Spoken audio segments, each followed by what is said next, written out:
Hello and welcome to the Car Care channel, and welcome to this 1999 Toyota Camry. These are actually really good cars. I really like these.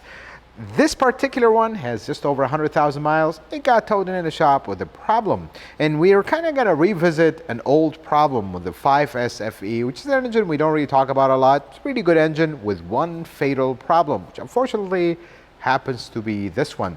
So in today's video, we're going to share with you what is that fatal problem, the 5S FE engine, and how do you diagnose it. This car got towed in, it doesn't run. The customer was driving it, and all of a sudden it shut off on them. It started running rear rough and shut off, and that's where we ended up with here in the shop. Let's start investigating, and you'll see what is that problem.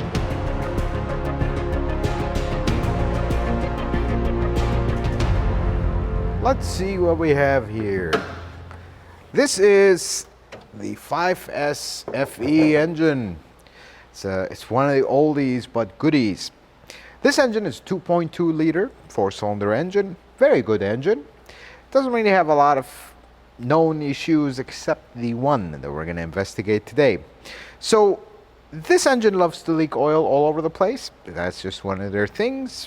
Timing belt area, the seals love to leak. Then there's the valve cover that loves to leak on these as they get older, of course. Very DIY engine, very easy to work, super quiet, super smooth, doesn't make a lot of power. But this is the description of the 5S FE among Toyota technicians. This is a half MZ. That's the best way. Because if you look at how this engine sits in the car, it sits pointing backwards. So basically, they took the V6, cut it in half, and here we go. Of course, that is not the case. This is an all cast iron block with an aluminum head. But the problem that this engine developed, and it's interesting to see it in this, a 99, because normally this problem was 2000, 2001. They have a tendency of kind of slowly loosening their rod bolts. And to a point where if you have an older couple driving this car, they never rub it high. Sometimes you take the oil pan, you'll find a rod bolt sitting there. And it's been running perfectly fine, just one bolt holding it. They did not torque some of these engines rod tight enough, believe it or not, from the factory. And they eventually make their way loose, and usually the engine will start knocking. In some cases, if you just accelerate the right way with them loose, it'll grenade the engine. And that's exactly, unfortunately, what happened here. But let me show you how you actually find that. Because some of these engines, they'll run, and this one didn't explode in a way where it just opened a big hole in the block. It actually cracked the block, and I'll show you that. Let's bring our borescope. Let's look inside the cylinder so you can actually see how this looks like when one cylinder goes on vacation. So here's what we're going to do. Let's look inside cylinder number 1, and I'm not going to go all the way in, just enough so you can see the piston. Here we go. So Jose is sitting in the car. Jose, go ahead and crank it. You see that piston going up and down. Let's go to cylinder number 3. I suppose you could see it here. All right. Saw that piston moving. How about this one? Number 4. We saw it moving. All right. Now let's look at cylinder number 2. And I am all the way in the cylinder. Crank it.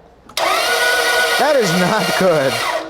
That is the definition of not good. Folks, cylinder number 2 rod broke. It actually cracked the block, and now there is when we say dead cylinder, basically means that cylinder is misfiring, low compression. No, we literally have a dead cylinder, not moving, not doing a thing.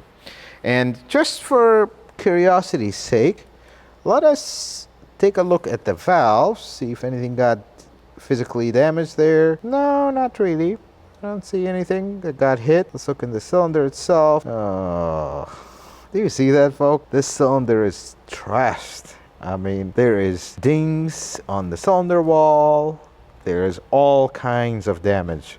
Let's look into another cylinder just for you to get a reference of what a good one looks like. Let's go on cylinder number 1, which happens to be down. Cool. Just for reference, this is a beautiful cylinder, crossheads. A little bit of debris, nothing too bad.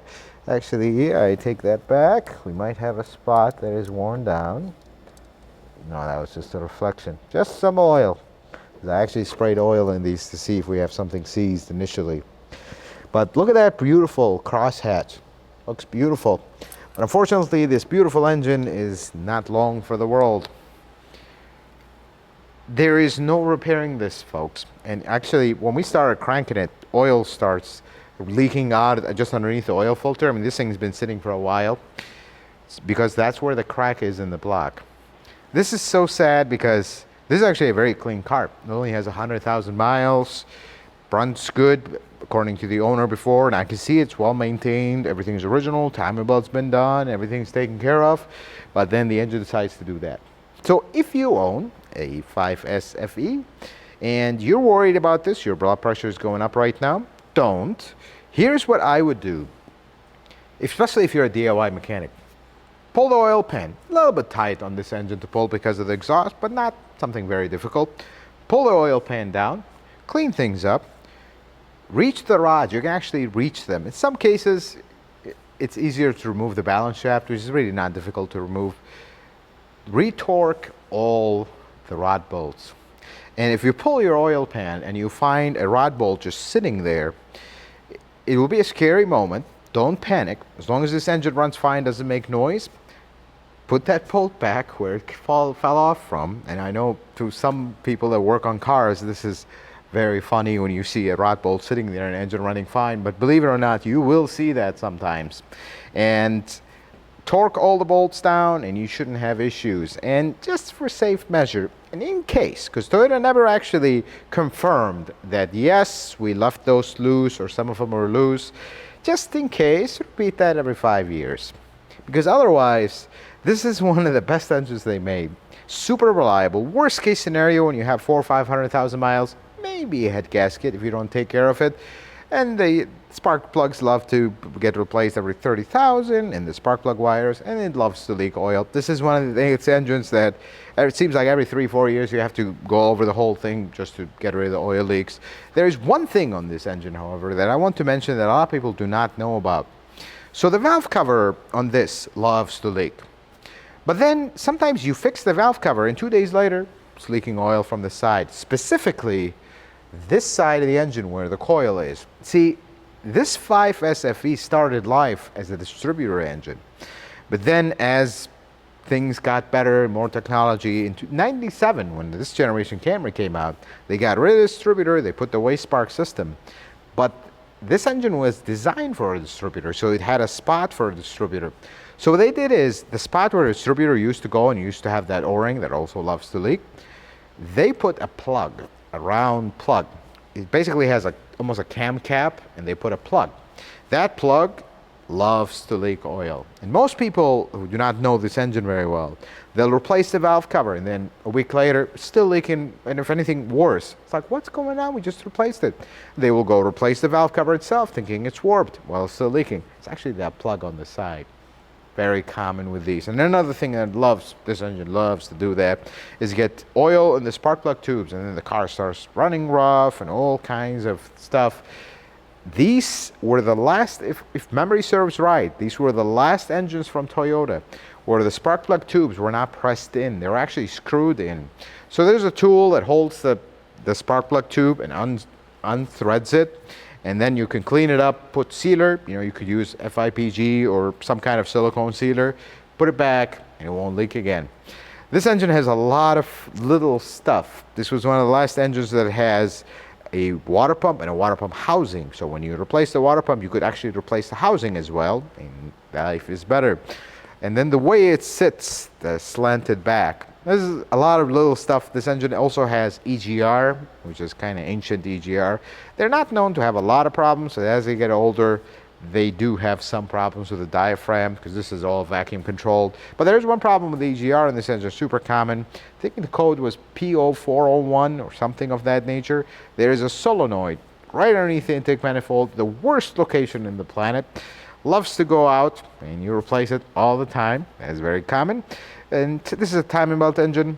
This was the era of timing belts not having hydraulic tensioners. They just had a manual tensioner. So setting up this timing belt is kind of tricky because you have to set the tension just right. If you set it too tight, it'll start humming. If you set it too loose, it'll start making like a slapping noise. It'll start hitting the inside of the plastic cover. So that's the only thing with it. But otherwise, this engine, other than this disaster, it's not a bad engine. I know it kind of sounds hypocritical when I say that, when this thing just decided to grenade on the low miles, but that's one problem you got to watch for this. If you own one, they're good engines. Take the oil pan, tighten these rods, and you should have no issues with this engine other than, you know, flat out abuse. This engine will last a very long time. And folks, here's what we're gonna do with this engine. I kind of want to tell you the heading. So we really have a few options here. There is no salvaging this block. This block is done. Machine shop, nothing. It's over, because we basically have cracks on the side of it. It's over. So the second option would get a short block. Unfortunately, they're not available anymore. And plus, I would be very wary of that cylinder head, that you have a loose piston rattling around that possibly hit it. I know on the camera we didn't see anything, but it's still possible that that is the case. So in this case, we really have two options. We can get a remanufactured engine, which I really do not like, because that would be the last option here, because it's very hard to find a reputable place that rebuilds engines these days. And I don't trust some beautifully painted engine that I don't know what went in it, what kind of parts they used. It's hard. I don't have that relationship or trust yet with a place that does that. So our only option, used engine. And that's what we're waiting on here. We got a used engine. We think we found one with 80,000 miles. We're still going to go through it a little bit. Of course, we're going to tighten the rods so this wouldn't happen again. We take the oil pan, probably redo the whole seals and valve cover gasket and that little seal on the side. Folks, I hope this video was helpful and informative. I hope you learned something new. If you like it, consider giving it a thumbs up. If you're not a subscriber, consider subscribing to the channel. Check out some of my other videos. And until the next video, folks, may the Lord bless you and keep you, and you have yourself a wonderful day.